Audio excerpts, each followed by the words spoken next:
माता सीता ने किया था घोर पाप। कहते हैं इंसान गलतियों का पुतला है, गलतियां इंसान से ही होती हैं और इन गलतियों की उसे सजा भी मिलती है। लेकिन क्या हो अगर भगवान गलती कर दें? तो क्या माता सीता के उस महापाप के बारे में आप जानते हैं? क्या माता सीता को भी इस गलती की सजा मिली?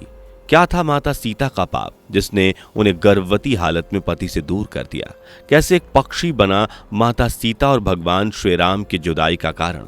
अगर आप भी जानना चाहते हैं तो बने रहिए वीडियो में लास्ट तक। दोस्तों, रामायण की कहानी तो आप सभी ने पढ़ी या सुनी होगी। वाल्मीकि द्वारा रचित रामायण में माता सीता और प्रभु श्री राम के जीवन से जुड़ा हर किस्सा बताया गया है। वाल्मीकि के रामायण को बाद में कई भाषाओं में अनुवादित किया गया और इसी तरह हर भाषा में कुछ दंत कथाएं हैं जिनसे हमें प्रभु श्री राम और माता सीता के बारे में और जानने को मिलता है। इन्हीं दंत कथाओं में से एक माता सीता से जुड़ी हुई है, जिनके अनुसार त्रेता युग में मिथिला नगरी पर जनक राजवंश का राज हुआ करता था।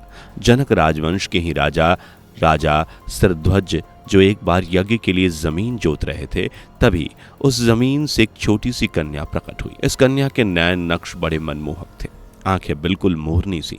सरध्वज इसे देखकर बहुत खुश हुए और उन्होंने इस कन्या को अपनी पुत्री बना लिया और उसका नाम रखा सीता, जिन्हें जानकी भी पुकारा गया। देखते ही देखते सीता बड़ी हुई और एक दिन अपनी सहेलियों के साथ बगीचे में खेलने के लिए गईं।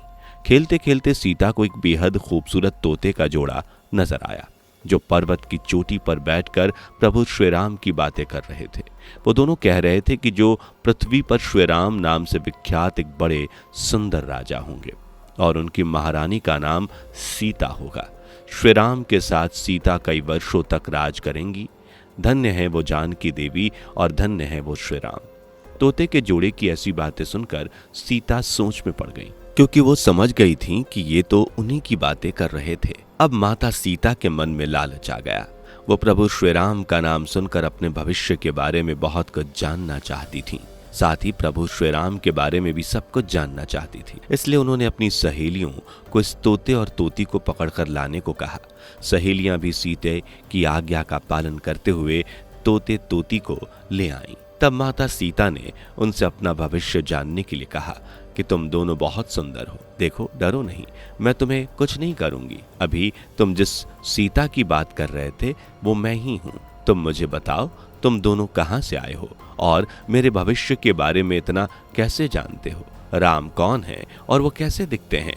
माता सीता के पूछने पर तोता तोती ने बताया कि एक बहुत ही विख्यात ऋषि हैं जिनका नाम वाल्मीकि है। हम दोनों उन्हीं के आश्रम में रहते हैं। पक्षियों के जोड़े ने यह भी बताया कि वाल्मीकि ने रामायण नाम का एक ग्रंथ लिखा है, जिसका पाठ वो रोजाना अपने शिष्यों को कराते हैं और क्योंकि हम वहीं रहते हैं तो हम रामायण का हर पाठ अच्छे से सुनते हैं और हमें याद हो गया है। माता सीता के श्री राम के बारे में पूछने पर उन पक्षियों ने बताया कि महर्षि ऋष्यशृंग नाम के एक महर्षि होंगे जो पुत्र प्राप्ति के लिए यज्ञ करेंगे। उनके इस पुत्र प्राप्ति के यज्ञ से खुश होकर भगवान विष्णु राम, लक्ष्मण, भरत और शत्रुघ्न 4 इंसानों के रूप में पृथ्वी पर जन्म लेंगे। बड़े होने पर यही प्रभु श्री राम अपने भाई लक्ष्मण के साथ हाथों में धनुष लेकर मिथिला आएंगे, जहां सीता का स्वयंवर रचाया होगा और वहां प्रभु श्री राम शिव जी के धनुष को तोड़कर सीता से विवाह करेंगे।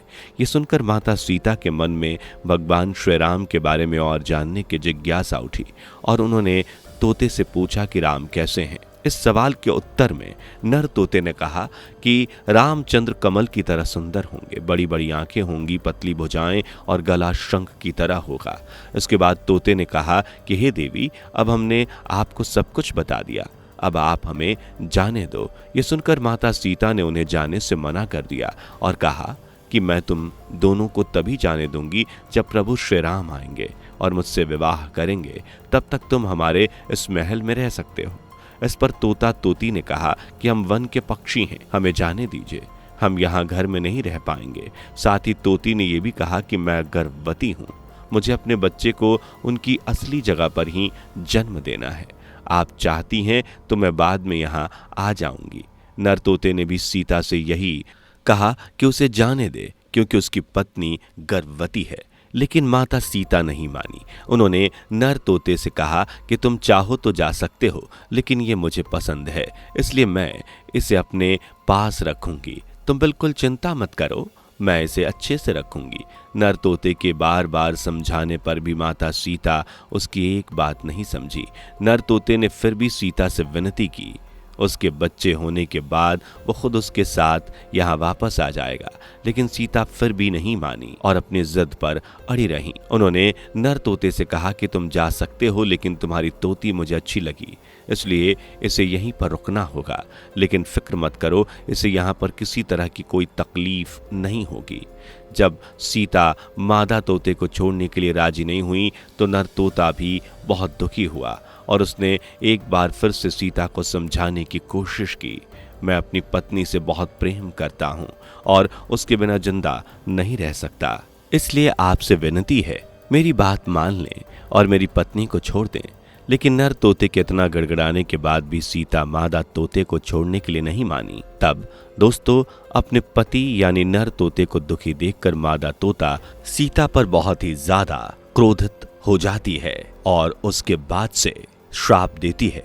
अरे, जिस प्रकार तू मुझे इस समय अपने पति से अलग कर रही है, वैसे ही तुझे भी स्वयं गर्भवती अवस्था में श्री राम से अलग होना पड़ेगा।